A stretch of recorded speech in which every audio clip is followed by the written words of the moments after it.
Hello अस्सलाम वालेकुम everyone. मेरा नाम उर्फी उस्मानी है और आज की वीडियो का टॉपिक है यूके का विज़िट वीज़ा। ऑब्वियसली जब आप बाहर रह रहे होते हैं तो आपके फ्रेंड्स या फैमिली मेम्बर या कोई ना कोई आपको फ़ोन करके पूछ ये रहता है कि यार जो है वो कैसे हम वहाँ का विज़िट वीज़ा अप्लाई करें। विज़िट वीज़ा तो अप्लाई कर ही सकते हैं ईज़िली। तो हाँ, बिल्कुल इसका जवाब बड़ा ईज़ी स्ट्रेट फॉरवर्ड सा है कि बिल्कुल आप यूके का विज़िट वीज़ा आप अप्लाई कर सकते हैं। तो पहला सवाल ये आता है कि भाई इसमें कितना ख़र्चा लगता है? तो जनाब खर्चा तो इसका कुछ भी नहीं होता एक्चुअली। ज़्यादा से ज़्यादा 2.5-3 लाख रुपए का खर्चा होता है आपका, क्योंकि इसकी जो विज़िट वीज़े की जो एप्लीकेशन फ़ीस है वो 115 पाउंड है टोटल। तो आपने सिर्फ वो फ़ीस पे करनी होती है और टोटल आपने टिकट लेना होता है आने का और जाने का भी दिखाने के लिए। तो आपने दोनों साइड का टिकट टिकट लेना है, जो कि रिटर्न टिकट कहते हैं, जो कि रफली आ जाता है, अगर सस्ता मिल जाए कोई ऑफ पीक सीज़न में तो रफली 600-700 से शुरू होता है और 800 तक जा सकता है। अगर हम इन दोनों खर्चों को पाकिस्तानी रुपीज़ में कन्वर्ट करें तो वो हो जाते हैं, एप्लीकेशन फ़ीस हो जाती है मेरे ख्याल में 42-48 हज़ार रुपये की, और टिकट हो जाती है आपकी 2 लाख रुपए से शुरू होती है, 1.5 से 2 ढाई जितनी भी हो जाए जो आपको मिले। तो रफली आपका 2.5-3 लाख रुपए में जो है आपका विज़िट वीज़े का जो टोटल खर्चा है वो एक्चुअली ये है, ठीक है। ये तो हो गया आपका खर्चा। अब इस यूके के अंदर क्या होता है कि आपको जब भी आप कोई वीज़ा अप्लाई करते हैं तो आपको डॉक्यूमेंट्स अपने बड़े सारे दिखाने पड़ते हैं। तो सबसे पहली चीज़ फिर लोग बोलते हैं भाई कि हमें बैंक स्टेटमेंट कितने टाइम की हमें दिखानी है और बैंक स्टेटमेंट हमें क्या दिखानी है। तो बैंक स्टेटमेंट से ज़्यादा जो इम्पोर्टेंट चीज़ है वो होती है आपकी कंट्रीज़ के साथ टाइज़, कि आपकी जो कंट्रीज़ है उसके साथ आपके जो टाइज़ हैं वो कैसे हैं। कि मतलब फॉर एग्ज़ाम्पल आप जो जा रहे हैं विज़िट करने, वो आप वाक़ई विज़िट करने जा रहे हैं या आपका कोई और प्लान है। तो फॉर एग्ज़ाम्पल ये कि जैसे कि अगर आप यूके घूमने आ रहे हैं तो आपके 2 या 3 पर्पस हो सकते हैं मेन के। फॉर एग्ज़ाम्पल एक तो ये है कि मैं कोई अपने जो कि यूके में तकरीबन हर किसी का कोई ना कोई फैमिली मेम्बर है या कोई फ्रेंड है, तो मैं उससे मिलने जा रहा हूँ। तो जिससे भी आप मिलने जा रहे हैं आपके पास उसका जो आपको इन्विटेशन लेटर हो, ठीक है। तो इनविटेशन लेटर है, होना चाहिए, वो आपको इनविटेशन लेटर भेजे, या अगर वो कोई आपका स्टूडेंट है, कोई आपका कोई फैमिली मेम्बर है वो बाहर पढ़ रहा है तो अपनी यूनिवर्सिटी का लेटर भेजे, वो इनवाइट करे, वो अपना घर का लेटर भेजे कि उसके पास घर का कॉन्टैक्ट है, कि जनाब मैं अपना घर का कॉन्टैक्ट भेज रहा हूँ, ये मेरी बैंक स्टेटमेंट है, ये मेरी चीज़ें, ये मेरा यूनिवर्सिटी का लेटर है।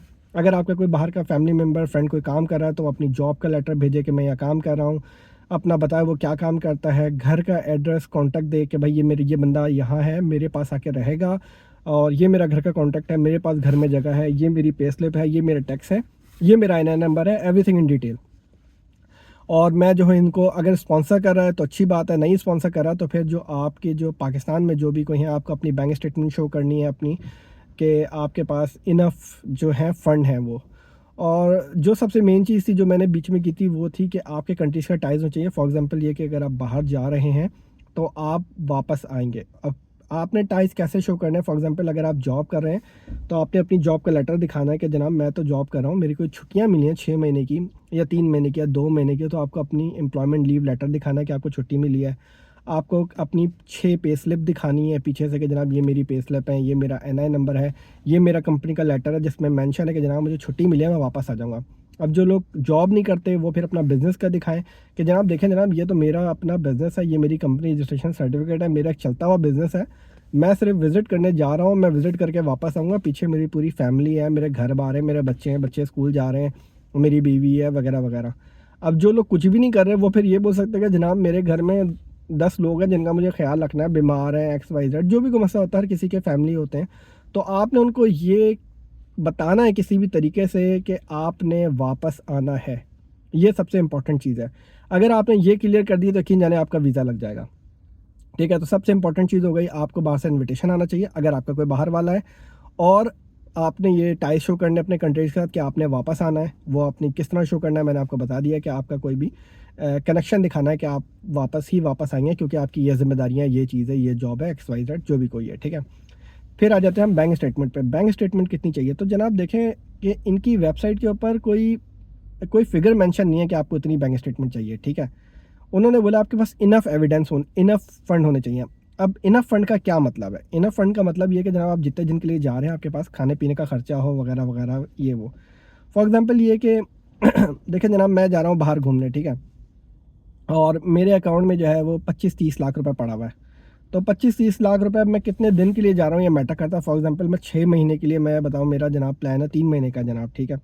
3 महीने का प्लान है, मैंने लंदन जाना है, मैंने यहाँ जाना है, मैंने डिफरेंट जगह विज़िट करना है। तो वो सारा ट्रैवलिंग कॉस्ट, रहने का खर्चा, महीने की जो भी आपके रेंट होगा, जो भी होगा वो आपका सारा उसके अंदर कवर होना चाहिए। अच्छा, अब 6 महीने की बैंक स्टेटमेंट वो माँगते हैं, ठीक है? तो 6 महीने की बैंक स्टेटमेंट में ऐसा नहीं है कि आपके पास पूरे पैसे हों, आपके पास कम ज़्यादा हो सकता है, लेकिन जो आपका एंडिंग बैलेंस होना चाहिए वो आपका इनफ होना चाहिए कि आप वहाँ पे अपना खर्चा पानी, गुज़ारा जो भी कुछ वगैरह वगैरह कर सकें, ठीक है? अब मैं जैसे कि बताता हूँ कि मैंने बड़े सारे डिफरेंट केसेस मैंने लोगों के वीज़े अप्लाई किए हैं, ठीक है? उसके अंदर ये होता है, ज़्यादातर लोगों की जो है वो फैमिली या फ्रेंड वगैरह विज़िट करना आना चाहते हैं, तो उसके अंदर क्या होता है कि आपने अपनी इनफ जो है ना, अपनी अपनी बैंक स्टेटमेंट आपने दिखानी होती है कि अगर जैसे कि फॉर एग्जांपल आपका 15 दिन का ट्रिप है या महीने का ट्रिप है, तो आपके पास 25 से लेके 50 लाख रुपए भी हों तो काफ़ी हैं वो। अच्छा, ये जो 25 से 50 लाख रुपए हैं, इनका आपके पास एविडेंस होना चाहिए कि पैसे आए कहाँ से हैं। ऐसा नहीं है कि पैसे जो है अचानक से आ जाएँ। बाज़ लोग कहते हैं जनाब हमारे अकाउंट में 2 करोड़ रुपए है जनाब, हमें वीज़ा मिल जाएगा, तो बाज़ दफ़ा उनके फिर वीज़े रिफ्यूज़ हो जाते हैं। क्योंकि होता क्या है कि एक्चुअली वो बोलते हैं कि जो आपकी अर्निंग है वो कहाँ से आई है, जो आपकी पे स्लिप है वो आपने दिखानी है कि जनाब ये मैच हो रही है, देखें ये जो भी पैसा आ रहा है, ये जो भी पैसा है ये मेरी इस अर्निंग के थ्रू है, जो भी बैंक अकाउंट में पैसा पड़ा है वो इसके थ्रू है। बिज़नेस है तो बिज़नेस के थ्रू ये पैसा आया, वो आपने बिज़नेस के थ्रू शो करना है, अपनी बिज़नेस की बैंक स्टेटमेंट शो करनी है। आपने उसको वेरीफ़ाई करना है। ऐसा नहीं है कि जनाब आपने अचानक से लाके पैसा डाल दिया, तो वो भी बोलते हैं यार उसके पास तो पैसा नहीं था, अचानक से पैसा कहाँ से आ गया, तो उसके ऊपर वीज़ा रिफ्यूज़ल के चांसेस बहुत ज़्यादा हाई जाते हैं। क्योंकि जो है आप अपने आप को जस्टिफ़ाई नहीं कर पा रहे कि आपके पास ये पैसा आया कहाँ से है, क्योंकि आपने उस पैसे पे टैक्स नहीं पे किया हुआ। अब जो भी आपने अगर अपनी जॉब की करनी है तो आपने अपनी पे स्लिप लगानी है, पिछले 6 महीने की पे स्लिप लगानी है, आपने अपना एनआई नंबर देना है, जो भी पाकिस्तान में अगर कोई आपका टैक्स है तो वो आपने अपना एनटीएन नंबर देना है कि जिसमें पता चले कि हाँ मैंने टैक्स पेयर सिटीज़न हूँ, मेरी ये चीज़ें हैं, ये मेरे पैसे हैं, वो पैसे जो हैं वो वेरीफाई हों, ठीक है? ये ना हो कि पैसा अचानक से आ गया, हमारे पास 2 करोड़ रुपए आ गए अकाउंट में, तनख्वाह मेरी जनाब 20,000 रुपये या 50,000 रुपये, तो वो जनाब मैच नहीं खाती है। बेशक पैसे थोड़े कम हो जाएँ, लेकिन जो है आपके वो पैसे वेरीफाई हों, ठीक है?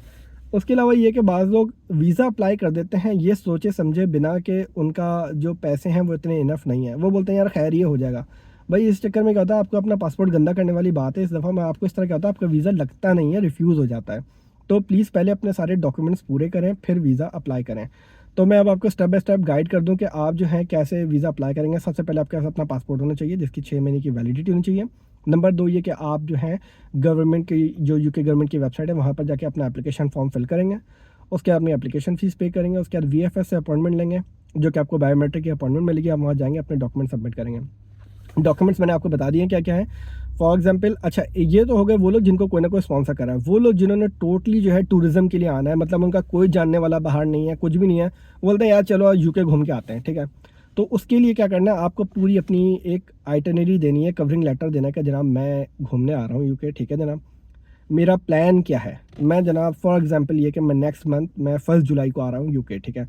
तो 1 जुलाई से ये मेरी होटल की बुकिंग है, इस जगह मैं ठहरा हुआ हूँ। ये आपने बताना है कि मैं 1 जुलाई से 7 जुलाई तक इस होटल में ठहरा हूँ, ये इस होटल की बुकिंग है।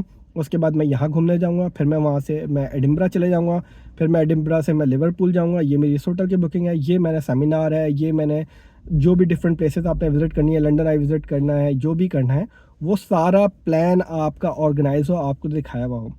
तो जो भी आप कवरिंग लेटर देखें, जब आप अपना कोई स्पॉन्सर वाला वीज़ा या कोई आपके जानने वाले के थ्रू अप्लाई करेंगे तो आप अपना कवरिंग लेटर लिखेंगे। इसके अंदर क्या आपने पूरी आइटिनरी लिखनी है, पूरा अपने अपने एविडेंस देना है कि जनाब मैं ये जगह घूमने जा रहा हूँ, ये देखिए ये मेरे टिकट, ये रही मेरी चीज़ें, ये रहा मेरे पैसे, ये रहा मेरा फ़ंड, ये मेरा प्लान है। तो सामने वाले को भी पता चले हाँ भाई यार ये जेन्युइन बंदा है, इसके सारी चीज़ें प्लान हैं, सारी चीज़ें इसकी ऑर्डर में हैं। तो ऑब्वियसली देखें जब आप टोटली टूरिज़्म वीज़े पे जा रहे होते हैं तो आपके अकाउंट में बैंक अकाउंट में पैसे ज़्यादा होने चाहिए। क्योंकि देखें इधर तो आप ये बता रहे थे कि आप अपने बेटे या दोस्त वगैरह के घर पे रह लेंगे, इसके अंदर आपने टोटल होटल में रहना है, खर्चा रहना है, चीज़ें दिखानी है, उसके अलावा थोड़े से पैसे वापस होने के लिए भी चाहिए। फॉर एग्जांपल ये कि पाकिस्तान में क्या होता है कि हमारे पास बड़े सारे लोगों के पास बैंक स्टेटमेंट नहीं होती, खास करके हाउस वाइफ के पास, जैसे आपकी मदर है, सिस्टर है, तो उनको क्या है कि उनके आपके फादर स्पॉन्सर कर सकते हैं, आपके कोई और स्पॉन्सर कर सकता है फैमिली मेम्बर कि जनाब ये मेरी हैं, ये ऑब्वियसली पाकिस्तान में ज़्यादा लोग हाउस वाइफ होती हैं, ये काम नहीं करती, मैं इनको ये फ़ंड दे रहा हूँ, मैं इनके लिए इतने मैंने पैसे रखे हुए हैं, ये मेरी बैंक स्टेटमेंट है। अब वो अपने सारे डॉक्यूमेंट शो करेंगे। अगर इनकी बैंक स्टेटमेंट नहीं है तो आपके हस्बैंड मतलब उनके जो हस्बैंड हैं या उनके जो फादर हैं वो अपनी पूरी बैंक स्टेटमेंट शो करेंगे, सेम सारे डॉक्यूमेंट्स वो शो करेंगे। और आपने अगर एक दफ़ा सारे डॉक्यूमेंट अच्छे से सबमिट कर दिए, आपने अपने कंट्रीज़ के साथ टाइज़ शो कर दिए कि आपने वापस आना है, कि आपने सबूत दिया है कि आपने वापस आना है। अब वो सबूत आपने ढूँढना है, क्योंकि हर बंदे का डिफरेंट होता है। फॉर एग्ज़ाम्पल कोई बंदा कॉलेज का लड़का है, ठीक है? कॉलेज का लड़का है, वो बाहर आना चाह रहा है, वो क्या सबूत देगा कि कंट्रीज़ के टाइज़, वो ये अपनी कॉलेज से जो अपनी है वो लीव का लेटर ले आए कि जनाब मैं छुट्टियाँ हैं मेरी, मैं देखें जनाब मैं बैचलर कर रहा हूँ और मैं पढ़ाई के बीच में हूँ, मेरी समर हॉलीडेज़ हैं, मुझे यूके आना है, तो ये मेरी छुट्टियाँ हैं, ये मेरी यूनिवर्सिटी है, ये मेरा प्लान है, मैं पढ़ के वापस जाऊँगा, क्योंकि ऑब्वियसली मैं घूमने आ रहा हूँ, घूम के वापस चला जाऊँगा। सेम इसी तरह कोई अगर हनीमून पे आ रहे हैं तो अपने वेडिंग के कार्ड वगैरह दिखा दें कि जनाब ये हमारी अभी भी ताज़ा-ताज़ा शादी हुई है। ये हमारी सारी चीज़ें, तो हम जो है सिर्फ़ अपना हनीमून मना रहे हैं और हनीमून करके हम वापस चले आएँगे। तो देखिए जनाब, विज़िट वीज़ा बहुत ही सिंपल स्ट्रेट फॉरवर्ड है, इसको लोगों ने इतना मुश्किल बना दिया है। उसके पीछे क्या है कि आपके रिफ्यूज़ल बड़े होते हैं। रिफ्यूज़ल क्यों होते हैं कि आप जो अपने डॉक्यूमेंट्स या जो फंड्स होते हैं, वो आप उसको एक्सप्लेन नहीं करते। जैसे मैंने कहा, आपने एविडेंस देना कि वो पैसे आए कहाँ से, तो आपकी चीज़ें मैच करनी चाहिए आपकी सैलरी के हिसाब से। अगर आपकी कोई जॉब की अर्निंग आ रही है, वो मैच होनी चाहिए। आपकी 6 महीने की स्टेटमेंट चाहिए, क्योंकि देखें वो वीज़ा ऑफ़िसर आपको नहीं जानता है। वो जो डॉक्यूमेंट्स आपके देखेगा, उसी डॉक्यूमेंट से उसको आइडिया होगा कि एक्चुअली आप किस तरह के बंदे हैं, ठीक है? और वो फिर उस पर डिसाइड करेगा कि क्या आपको वीज़ा देना है कि नहीं देना। अच्छा, यूके वो वाहिद कंट्री जो आपको रीज़न देता है, बाकी कंट्री तो बताते नहीं, बोलते हैं हम सैटिस्फाई नहीं है यार, ये क्या बात हुई? एटलीस्ट इसके अंदर आपको पता तो होता है कि आपका वीज़ा क्यों रिफ्यूज़ हुआ, तो आप जो है नेक्स्ट टाइम उसको अच्छे से अप्लाई कर सकते हैं, वो जो प्रॉब्लम है उसको दूर करके। तो बहुत ही सिंपल सा प्रोसेस है, बड़ी कम एप्लीकेशन फ़ीस है, बस ये कि आपने अपनी बैंक स्टेटमेंट मैनेज करनी है अच्छे से और टाइज़ शो करने हैं। अगर आपके पास बैंक स्टेटमेंट नहीं है, तो जो बंदा आपको स्पॉन्सर कर रहा है बाहर से, तो आप उसको बोलें कि वो अपनी बैंक स्टेटमेंट लगा दें, अपने घर का कॉन्टैक्ट दिखा दें कि जनाब ये मेरे पास रहेगा, ये मेरी बैंक स्टेटमेंट है, ये मेरा खर्चा पानी है, मैं इसको स्पॉन्सर कर रहा हूँ, मैं इसकी प्लेन के टिकट लेके दूँगा, मैं सब कुछ करूँगा, तो वो सारी चीज़ें शो कर सकता है, अगर आपके पास नहीं है तो। लेकिन ऑब्वियसली आपके पास हो तो अच्छी बात है, थोड़े बहुत पैसे दिखाने चाहिए, डालने चाहिए। मैंने हमेशा लोगों को ये एडवाइस किया कि अगर आपके पास नहीं है डॉक्यूमेंट, तो प्लीज़ थोड़े दिन वेट करके डॉक्यूमेंट अच्छे से प्रिपेयर करके फिर वीज़ा अप्लाई करें, बजाय इसके कि आप कम डॉक्यूमेंट्स के साथ वीज़ा अप्लाई करें। उसके अलावा बहुत ज़्यादा डॉक्यूमेंट्स भी अप्लाई नहीं भरने, बहुत कम डॉक्यूमेंट्स भी नहीं भरने। जितने रिक्वायरमेंट डॉक्यूमेंट्स उन्होंने मांगी है, आपने उतने ही जमा कराने हैं। और उसके इंशाल्लाह ताला अगर आपने अपनी कंट्रीज़ के टाइज शो कर दिए हैं, आपके जो फ़ंड हैं वो एक्सप्लेनेबल हैं कि हाँ जनाब ये एविडेंस है, ये फ़ंड यहाँ से आया है, आपने एप्लीकेशन फ़ॉर्म सही भरा है, कोई उसके अंदर आपने कोई गलत बयानी नहीं की, स्ट्रेट फॉरवर्ड छोटा-सा फ़ॉर्म है, भर के वेरीफ़ाइड कर दें, 20 से 21 दिन के अंदर इंशाल्लाह ताला आपका वीज़ा आ ही जाएगा। और उसके अलावा जो है एजेंटों के पास जाने की कोई ज़रूरत नहीं है, बड़ा स्ट्रेट फॉरवर्ड सा फॉर्म है, आप खुद भर सकते हैं। अगर कोई फॉर्म भरने में मुश्किल है तो प्लीज़ आप मुझसे कॉन्टैक्ट करें, या कोई भी ऑनलाइन निकाल लें तो आपको ईज़िली फॉर्म फिल हो जाएगा। अगर आपने टूरिज़्म के लिए आना है तो भी जो है आप खुद फॉर्म देख सकते हैं, खुद ही ऑनलाइन बुकिंग कर लें, चीज़ें कर लें, बहुत ईज़ी स्ट्रेट फॉरवर्ड सा प्रोसेस है, कोई मुश्किल नहीं है और इंशाल्लाह ताला किसी को कोई भी मुश्किल नहीं आएगी वीज़ा एप्लीकेशन लेने के लिए यूके की। ठीक है जनाब, थैंक यू, अल्लाह हाफ़िज़, ख्याल रखिएगा अपना बहुत-बहुत।